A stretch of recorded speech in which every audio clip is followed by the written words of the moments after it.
The transfer merry-go-round is upon us, and for obvious reasons. The season's got a handful of games left to play, so it makes sense that everybody at the moment is trying to line their ducks up now and get transfers done nice and early. There's not going to be a lot of time during the summer, namely because the Euro Championships are happening. That means players are going to be involved, agents, managers are going to be looking at all these players and scouting them and whatnot, particularly given a lot of the time, a lot of these guys have not been allowed to go and view some of the players. With the restrictions being lifted in England, some of the games being played in England, the coaches are going to be able to go to games with a relative freedom of movement that they certainly weren't able to enjoy before. For West Ham, we've got the two big signings, which are the striker and Jesse Lingard. Or maybe not Jesse Lingard. We'll get onto that in just a moment. The striker one is very, very interesting though. I've had a good look. We've been linked again with Adam Hložek. Now, Adam Hložek is the 18-year-old Czech striker who plays for Sparta Prague, not Slavia Prague, which is the team that we generally sign the players from. However, Hložek shares the same agent as Thomas Souček. And of course, they do know each other. Now, just to muddy the waters further still, we've been linked with Slavia Prague. I see, even now I'm getting me Slavias and me Spartas. Got to make sure I get them right. Slavia Prague's Abdallah Sima. You'll have known him. He scored a sort of wonder goal in Europe earlier on this season. Plays on the wing. Big, tall, gangly guy. A good player. A very good player. He's 19 years of age. Hložek is 18. Personally, I'd prefer Hložek. And I've gone and had another look at him. I mean, he just seems to have it all, this kid. He's strong, he's a reasonable size, he's athletic, fast, same thing sort of, isn't it? Really good technique. He's got a trick in him, not afraid to use either foot, really good in the air, links up play, very, very comfortable through the middle and just as comfortable when he drifts wide. In many respects, you look at him and you think, actually, this is the type of player that David Moyes would like and would suit his system, certainly. So I watched some more and then some more and then some more of him. And the more I watch, the more I like. Now, it sort of makes sense that Moyes would like him. When I've seen Sima play, I think, okay, yeah. To a slightly lesser extent, but he's still that sort of guy. When I've seen Youssef En-Nesyri play, and he scored the other day, possibly it must have been a La Liga game, surely. Watch it, he scored in good form. Really good. So these are strikers with a high profile. And when I see En-Nesyri play, I do think, well, actually, this is another guy that David Moyes is very keen on. We know this. He's the only person he's admitted to bidding for, David Moyes. We couldn't get him then. As I've mentioned before, has the profile of the club raised significantly? We might be able to attract him. I think yes. But we face competition. But we also face competition for Hložek. The other guy that we keep getting linked with is Tammy Abrahams. And the more I see of these other three strikers, the more I think, actually, I'm not sure we're going to be in for Abraham. Certainly not at the money that's been discussed. Although I don't think he'll go for that anyway. Maybe, as was suggested a couple of days ago, there's a loan option for Abrahams. If it is, I think we'd possibly be interested. But the more I see of particularly Hložek, the more impressed I am. And I actually look at him, I think actually he's twice the player of Tammy Abraham. I might be wrong, but I suspect he is. Now, it's rumoured that Bayern Munich, Dortmund, Juventus, Liverpool and Leipzig are all after Hložek. Well, that's stiff competition. And I think we've got two things that those don't. First one, actually three things if you can answer that. We've got two Czech players in our squad, in our first team. And that's really going to be quite an endorsement. That's going to be something that's going to carry some weight.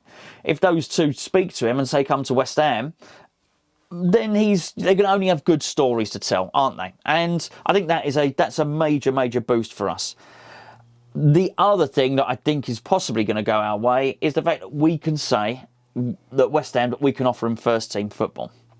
Of the other teams, okay, maybe Leipzig can. I don't think Bayern Munich, well, they're not going to guarantee him first team football. Juventus won't, Liverpool won't, and they can't really. I mean, I think did Firmino score a brace last night. I think he did.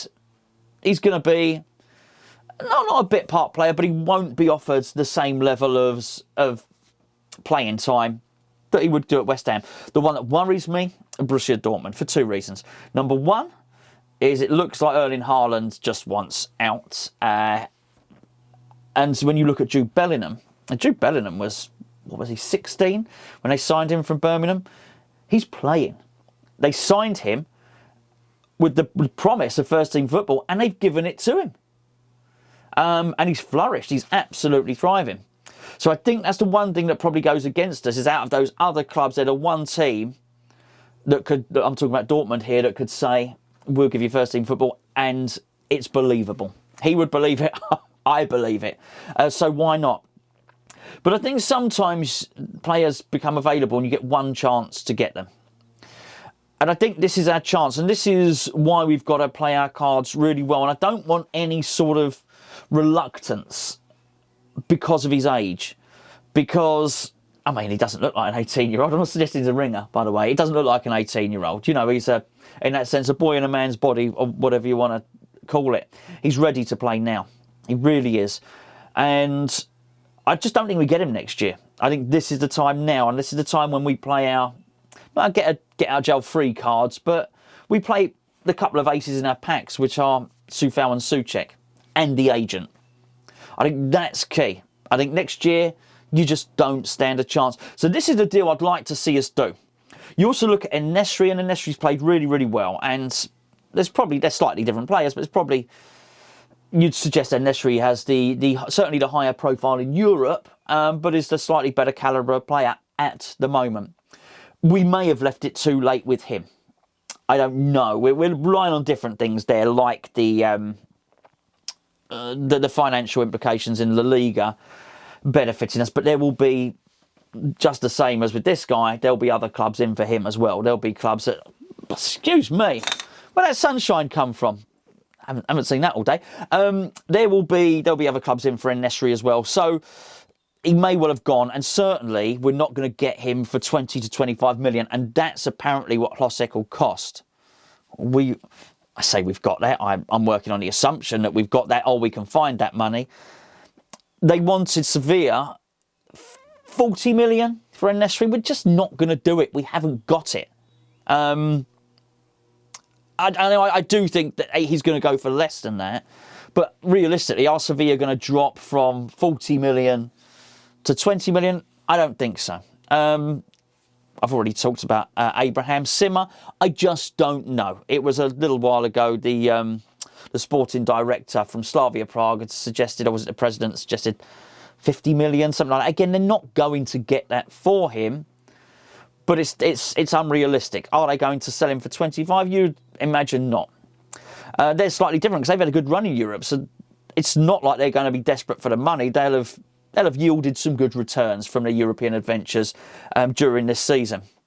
And the more I look at it, the more I think it's Hložek. And even when you consider players like Adam Armstrong and maybe a couple of the others that we've been linked with, Ivan Toney being a case in point, this guy looks, and I'm talking about Hložek again, he looks significantly better than them. He looks like, put it this way, when I heard that Bayern Munich and Dortmund, Juventus and Liverpool were interested, I didn't disbelieve it. I didn't think, no, that won't happen. If you heard Bayern Munich or Dortmund were buying Adam Armstrong or Ivan Toney, you think, really? That's a surprise. There's no surprise with this kid, such as his talent. I want us to go and get him. He's very impressive. Go and check him out.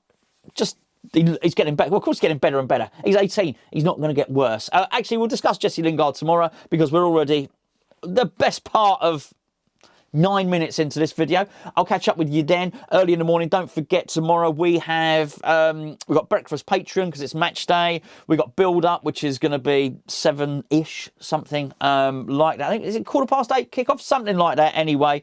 Stay tuned to all the news on Hammers Chat. We'll be with you. Obviously, we've got the watch along with Charlie. We've got the review straight away afterwards, and we've got the Patreon player ratings. If you're not a part of Patreon, check out the link below. You can join Patreon, support Hammers Chat, and get this extra content from as little as £3.60 per month. Right, I'll be back tomorrow.